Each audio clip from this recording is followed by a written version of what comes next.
அனைவருக்கும் வணக்கம். பூண்டோடு காலியாகப்படும் உதயநிதி அமலாக்கத்துறை அவங்க மீதான பிடியை இருக்கு அப்படின்னு சொல்லணும். இதை பத்தி நம்ம விரிவா வீடியோக்குள்ள பேசுவோம். சேனலுக்குள்ள வந்தவங்க லைக் அண்ட் சப்ஸ்கிரைப் பண்ணிக்கோங்க.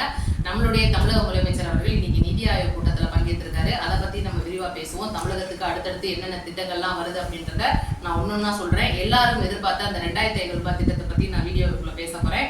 அதனால மறக்காம நம்மளுடைய வீடியோவை ஸ்கிப் பண்ணாம பாருங்க. சேனலுக்குள்ள வந்தவங்க லைக் அண்ட் சப்ஸ்கிரைப் பண்ணிட்டு 4 பேருக்கு வீடியோ ஷேர் பண்ணிருங்க. இப்போ முக்கியமா பாத்தீங்கன்னா உதயநிதி ஸ்டாலின் அவர்கள் இன்னைக்கு என்ன மாதிரியான திருமுறை எல்லாம் பார்த்திருக்காரு.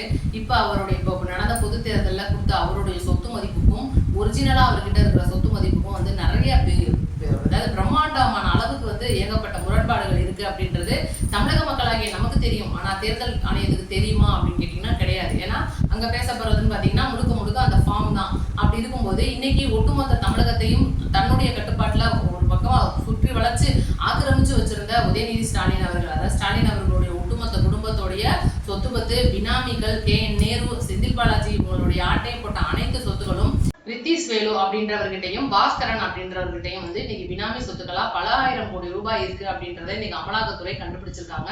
இதனால பாத்தீங்கன்னா ரித்தீஷ் வேலு அப்படின்றவர் வெளிநாடு தப்பி ஓட்டுறதுக்காக பிளான் எல்லாம் பண்ணியிருக்காரு. ஆனா அவருக்கான சம்மன் ஏர்போர்ட் வரைக்கும் போயிருக்கு அப்படின்றனால அவர் இன்னும் வெளிநாடு தப்ப முடியாது. முழுக்க நம்மளுடைய நாடு அல்லது வேற மாநிலங்கள்ல பதுங்கி இருக்கிறதா ஒரு தகவல் வந்திருக்கு. முதல்ல என்ன விஷயம் அப்படின்றத நான் சொல்லிடுறேன். இன்னைக்கு உதயநிதி அவர்கள் வாலிப வயதா அதாவது இளைஞர்களா இருக்கும்போது அவருக்கு பழக்கமானவர் தான் இந்த ரித்தீஷ் வேலு. அவர் கூட சேர்ந்து பாத்தீங்கன்னா நிறைய வேலைகள் பண்றது.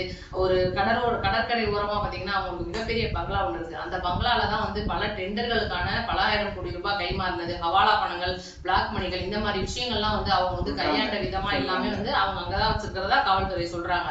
அப்படி இருக்கும்போது இவர் இன்னைக்கு சம்மன் அனுப்பியிருக்காங்க. இவர் மூலியமா என்னெல்லாம் நடக்கும் அப்படின்றது பாத்தீங்கன்னா KN நேரு அவர்கள் ஆல்ரெடி அமலாக்கத்துறைக்கு சிக்கியிருக்காரு.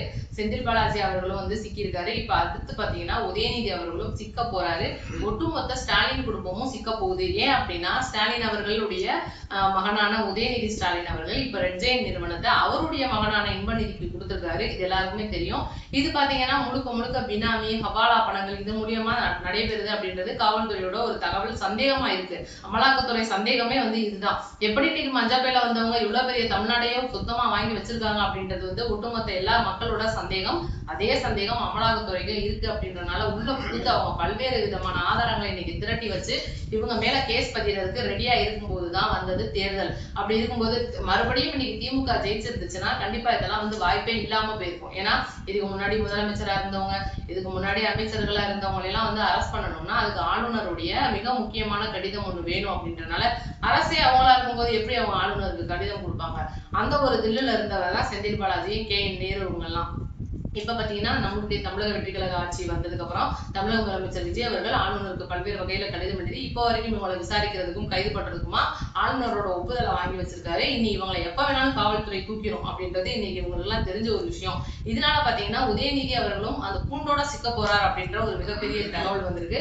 இது அடுத்தடுத்த விவரங்கள், அடுத்தடுத்த நடவடிக்கைகள் இந்த கேஸ்குள்ள சம்பந்தப்பட்டது எல்லாத்தையும் நான் வீடியோல அடுத்தடுத்து சொல்லிட்டே இருக்கேன். அடுத்து ரொம்பவே முக்கியமான விஷயமா பாத்தீங்கன்னா இன்னைக்கு நம்மளுடைய தமிழக முதலமைச்சர் நிதி ஆயோக் கூட்டத்துக்காக டெல்லிக்கு போயிருக்காரு. பிரதமரை சந்திச்சிருக்காரு. நேத்து பாத்தீங்கன்னா அவங்களோட கூட்டணி கட்சி தலைவரான ராகுல் காந்தி, சோனியா காந்தி, அப்புறம் குடியரசுத் தலைவர் திரௌபதி முர்மு, துணை குடியரசுத் தலைவர் CP ராதாகிருஷ்ணன் அவர்கள், இந்த மாதிரி நிறைய பேரை சந்திச்சிருக்காங்க. தமிழ்நாட்டை பத்தி மிக முக்கியமான விஷயங்கள்லாம் இன்னைக்கு கூட்டணி கட்சி தலைவர்கள்ட்ட பேசியிருக்காங்க. ஏன்னா இன்னைக்கு இந்தியா கூட்டணி அப்படின்றதுல இது திமுக விலகிடுச்சு அப்படின்றதுனால இந்தியா கூட்டணியில தமிழக வெற்றி கழகம் இணைய போகுதா அப்படின்னு கேட்கறதுக்கு நம்மளுடைய தமிழக முதலமைச்சர் இப்போ வரைக்கும் இந்தியா கூட்டணியில தமிழக வெற்றி கழகம் இணையறதுக்கு சாத்தியம் இல்லை. 29 வரக்கூடிய நாடாளுமன்ற தேர்தலை போது இதை நம்ம பேசி தீர்த்துக்குவோம் அப்படின்னு சொல்லிட்டு அந்த ஒரு விஷயத்தை அப்படியே தள்ளி வச்சிருக்காரு அப்படின்ற ஒரு தகவலும் வந்திருக்கு. அப்ப இந்தியா கூட்டணி அப்படின்றது உடைபட போகுதா அப்படின்னு கேட்டீங்கன்னா கிடையாது. இப்போ வரைக்கும் பல்வேறு கட்சிகள் அதுல அங்கமா இருக்காங்க. அப்படின்றனால நம்மளுடைய தமிழக வெற்றி கழகம் உருவாக்கக்கூடிய சமூக நீதி முற்போக்கு கூட்டணி அப்படின்ற ஒரு மிகப்பெரிய கூட்டணி மத்தியில வரப்போகுது. நம்மளுடைய தமிழக வெற்றி கழகம் அகில இந்தியா பார்ட்டியாவும் மாறப்போகுது அப்படின்ற ஒரு தகவல் கொடுத்துட்டு இருக்காங்க. அந்த மாதிரி ஒரு விஷயம்லாம் நிறைய நடந்துட்டு இருக்கு. அடுத்தடுத்ததுல இதற்கான விரிவாக்கம் வந்ததுக்கு அப்புறம் நான் தெளிவா சொல்றேன். இப்ப நம்ம திட்டத்துக்குள்ள போவோம். இன்னைக்கு நம்மளுடைய தமிழக முதலமைச்சர் 2 நாளைக்கு முன்னாடி ஆரம்பிச்சு வச்ச சிங்கப்பெண் அதிரடிப்படைகள் அவங்களோட பணியை பாத்தீங்கன்னா இன்னையில இருந்து தொடங்கி இருக்காங்க. நிறைய மாவட்டங்கள்ல அந்த சிங்கப்பெண் காவலர்கள், பெண் காவலர்கள் பஸ் ஸ்டாண்டு, ஸ்கூல்ஸ் இருக்கிற ஏரியா, காலேஜஸ் இருக்கிற ஏரியா, மக்கள் கூட்டமா இருக்கிற ஏரியா, மதுபான கடைகள்லாம் அதிகமா அந்த மெயினா ஓரளவுக்கு இருக்கிற ஏரியாக்கள்லாம் அதிகமா ரோந்து பணிகள்ல ஈடுபட்டு இருக்காங்க. நம்ம செய்திகள் வழியா நல்லா பார்க்கலாம். அப்ப அப்ப இனி வந்து பெண்கள் வந்து சுதந்திரமா இருக்கலாமா அப்படின்லாம் கேட்டீங்கன்னா கொஞ்சம் கிராமப்புறங்கள்ல இருக்கிற பெண்கள் இன்னமும் வந்து கண்டிப்பா பாதுகாப்பா இல்லாத சூழ்நிலையில உணரக்கூடிய பெண்கள் தயவு செய்து பாதுகாப்பா இருந்துக்கங்க. காவல்துறை வந்துரும், அதுக்காக வந்து வரமாட்டாங்க அப்படிலாம் கிடையாது. ஆனா வர்றதுக்கு முன்னாடி சேஃப்டி அப்படின்றது நமக்கு ரொம்ப முக்கியம். இன்னும் அவங்களுக்கு கொடுக்கப்படுற அந்த ஃபெசிலிட்டி கேமராக்கள்லாம் இன்னும் வந்து அலர்ட் ஆகாம இருக்கு. அதனால அது வர்றது வரைக்கும் குற்றவாளிகள் யாரு அப்படின்றத ஈஸியா கண்டுபிடிக்க முடியாது. அப்படின்றனால குறிப்பா இப்ப நகர்ப்புறங்கள்ல கூட சிசிடிவி கேமராக்கள் அங்க எங்கே இருக்கும், அதை நம்ம என்னன்னு பாத்திரலாம். ஆனா கிராமப்புறங்கள்ல அதிக இருட்டு ஏரியா இருக்கு. அதுவும் வந்து நம்மளுடைய தமிழக முதலமைச்சர் தேர்தல் வாக்குறுதியின்படி நோ டார்க்னஸ் ஏரியா அப்படின்ற ஒரு திட்டம் மூலியமா அனைத்து இடங்களுக்கும் லைட் விளக்குகள் வந்து போடுறதா இருக்காங்க. அதுக்கப்புறம் தான் வந்து முழு திருப்தியா இருக்கலாம். அப்படின்றதுனால தயவு செய்து நம்மளுடைய பாதுகாப்பு நம்ம தான் பாத்துக்கிறோம் அப்படின்றதை நான் சொல்லிக்கிறேன். அடுத்து எல்லாருமே ஆவலோடு எதிர்பார்த்த அந்த 2500 ரூபாய் திட்டம் நம்மளுடைய தமிழக முதலமைச்சர் மூலியமா மதிப்புக்குரிய மகளிர் திட்டமா இந்த ஜூன் மாதத்துக்கு 15ஆம் தேதி எல்லாருடைய அக்கௌண்ட்ல விடுவோம் எல்லாரும் எதிர்பார்த்துட்டு இருப்பீங்க. ஆனா பாத்தீங்கன்னா அந்த ஒரு தப்பு, அந்த தகவல் வந்து தப்பானதா வந்துட்டு இருக்கு. இன்னைக்கு நிறைய செய்திகள்ல இந்த மாசத்திலே 2500 ரூபாய் போடுறாங்க அப்படின்ற ஒரு தகவல் உங்களுக்கு எல்லாம் சொல்லியிருப்பாங்க. அது முற்றிலும் அதாவது ஒரு எப்படி சொல்றது, பொய்யா பரப்பப்பட்ட ஒரு தகவல். இந்த தகவல் வந்து பாத்தீங்கன்னா அரசு வந்து முற்றிலும் மறுத்திருக்காங்க. இந்த மாசமும் அது வந்து கலைஞர் உரிமை தொகை மூலியமா 1000 ரூபாயா தான் வரப்போகுது. இன்னைக்கு ஒரு நிதி ஆயோக் கூட்டத்துல பேசிட்டு வந்திருக்கிற நம்மளுடைய முதல்வர் அவர்கள் மத்திய அரசுல இருந்து நிதி அதை வந்து விடுவிச்சுட்டாங்க அப்படின்னா வர்ற ஜூலை மாசத்துல இருந்து அதை வந்து அரங்கேற்றலாம் அப்படின்ற ஒரு தகவலும் வந்திருக்கு. அதனால இந்த மாசமும் 1000 ரூபாய் தான் வரும். அதே உரிமை தொகையின் மூலியமா தான் வரும். எல்லாரும் வந்து மதிப்புக்குரிய மகளிர் திட்டம் எதிர்பார்த்துட்டு இருக்கிறவங்களுக்கும் புதிய அந்த கார்டு பதிகிறவங்களுக்கும் பாத்தீங்கன்னா இப்ப வரைக்கும் புதிய கார்டு பதிய முடியாத ஒரு சூழ்நிலை தான் இன்னமும் தொடர்ந்துகிட்டு இருக்கு. அதுக்கான அறிவிப்பு சீக்கிரம் கொடுப்பேன் அப்படின்னு நம்மளுடைய கூட்டுறவுத்துறை அமைச்சரும் சொல்லியிருக்காரு. அந்த மாதிரி அடுத்தடுத்த அறிவிப்புகள் வந்தோடனே எப்படி பதியலாம், எங்க போய் பதியலாம் அப்படின்றத நானும் நம்மளுடைய சேனல்ல சொல்றேன்.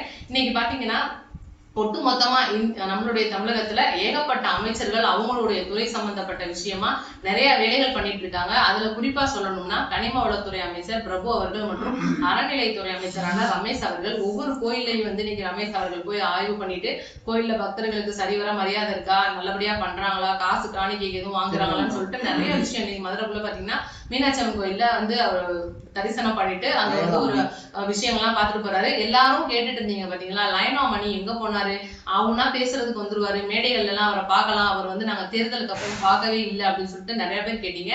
இன்னைக்கு லைலாமணி அவர்கள் நம்மளுடைய அறநிலைத்துறை அமைச்சர் ரமேஷ் அவர்கள் கூட சேர்ந்து மதுரை மீனாட்சி அம்மன் கோயில சுத்தி பார்க்கறதுக்காக வந்திருக்காரு. அங்க வந்து ஆய்வுகள் எல்லாம் மேற்கொண்டிருக்காங்க. ஏன்னா மீனாட்சி அம்மன் கோயில்ல இப்ப சீக்கிரமா கும்பாபிஷேகம் நடக்க போகுது. நம்மளுடைய தமிழக வெற்றி கழக அரசோட சார்பில் அந்த கும்பாபிஷேகம் நடக்க போகுது அப்படின்றனால அதுக்கான பணிகள்லாம் எப்படி நடந்துட்டு இருக்கு அப்படின்றத அமைச்சர் அவர்கள் பார்க்க வந்திருக்கும் போது கூடவே வந்திருந்தாரு லைலாமணி அவர்கள். நிறைய விஷயங்கள் வந்து அங்க பேசியிருக்காங்க.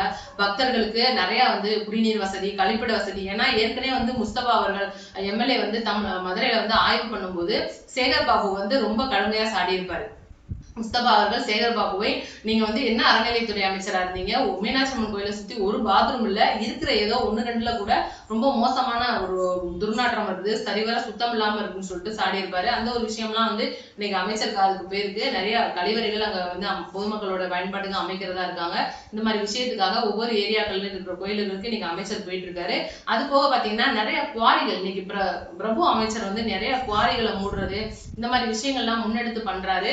கண்டிப்பா இது வந்து இவ்வளவு நாள் ஆட்டையை போட்டு மக்களுடைய காசை சுரண்டி வாங்கி தின்றுட்டு இருந்தவங்களுக்கு வந்து ஒரு எரிச்சலா தான் இருக்கு. ஆனா பொதுமக்கள் ரொம்ப சந்தோஷமா இருக்காங்க அப்படின்ற ஒரு தகவல் வந்திருக்கு. அது போக இன்னைக்கு பாத்தீங்கன்னா ஒரு எம்எல்ஏ இருக்காரு. அந்த எம்எல்ஏ அவருடைய ஒரு பொண்ணு 6ஆம் கிளாஸ் படிக்கிற பொண்ணை தமிழ்நாட்டோட கவர்மெண்ட் ஸ்கூல்ல வந்து சேர்த்திருக்காரு அப்படின்றது இன்னைக்கு பாருங்க. ஒரு கவர்மெண்ட் ஸ்கூல்ல ஒரு குழந்தைய சேர்க்கிறது வந்து எவ்வளவு பெரிய அறிவிப்பா இன்னைக்கு நம்ம பேசுற அளவுக்கு ஆயிருக்குன்னா, இன்னைக்கு சும்மா நம்ம நார்மலா வந்து இன்னைக்கு நம்ம குழந்தைய இங்கிலீஷ் மீடியத்துல படிக்க வைப்போம், அது வந்து நல்லா படிச்சு வந்துரும் அப்படின்னு நம்ம நினைச்சிட்டு இருக்கோம். ஆனா இன்னைக்கு கவர்மெண்ட் ஸ்கூல்ல ஏகப்பட்ட ஃபெசிலிட்டிஸ் இன்னைக்கு கொடுத்துட்டு இருக்காங்க. இன்னைக்கு பொறுப்பேற்றிருக்க நம்மளுடைய முதலமைச்சர் அவர்கள் இன்னைக்கு பள்ளிக்கல்வித்துறை சிறப்பா செயல்படுது. அன்பில் மகேஷ் அவர்கள் இருந்தப்பவும் நல்லா தான் செயல்படுச்சு, அதுக்காக நம்ம குறையெல்லாம் சொல்ல வரல. ஆனா அப்ப இருக்க சிறு சிறு குறைகள் கூட இப்ப இல்ல. நல்லபடியா வந்து இன்னைக்கு தமிழக வெற்றி கழக அரசால தமிழக அரசு பள்ளிகள் நல்லபடியா செயல்பட்டு வருது. என்ன ஒரு சின்ன குறைகள் அப்படின்னா நிறைய பள்ளிகள்ல ஆசிரியர்கள் போதுமான அளவு இல்லாம இருக்காங்க. அதுக்கான அதுக்குண்டான பணியிடங்களை நிரப்புறதுக்கும் ராஜ்மோகன் அவர்கள் நடவடிக்கை எடுத்துட்டு வரோம்னு சொல்லிட்டு பிரஸ் மீட்ல சொல்லியிருக்காரு. கண்டிப்பா அதுக்கான வேலையிலும் பண்ணிடுவாங்க. அந்த மாதிரி எம்எல்ஏக்களே வந்து இன்னைக்கு மகன்களை வந்து ஸ்கூல்ல சேர்க்கும் போது கண்டிப்பா நீங்களும், அதாவது பார்த்துட்டு இருக்கிற பொதுமக்களும் வந்து அந்த லட்சக்கணக்கில் கொடுத்து அந்த பிரைவேட் ஸ்கூலுக்கு அவங்க இன்னொரு ஸ்கூலை மேற்கொண்டு கட்டிட்டு போறதுக்கு நம்ம பணத்தை நம்ம கொடுத்து வீணாக்கிட்டு இருக்கோம். நல்ல கல்வி தமிழ்நாடு அரசு கல்வியில கிடைக்குது அப்படின்னா அதை நம்ம பயன்படுத்திக்கிறோம் அப்படின்றது என்னுடைய ஒரு கோரிக்கை.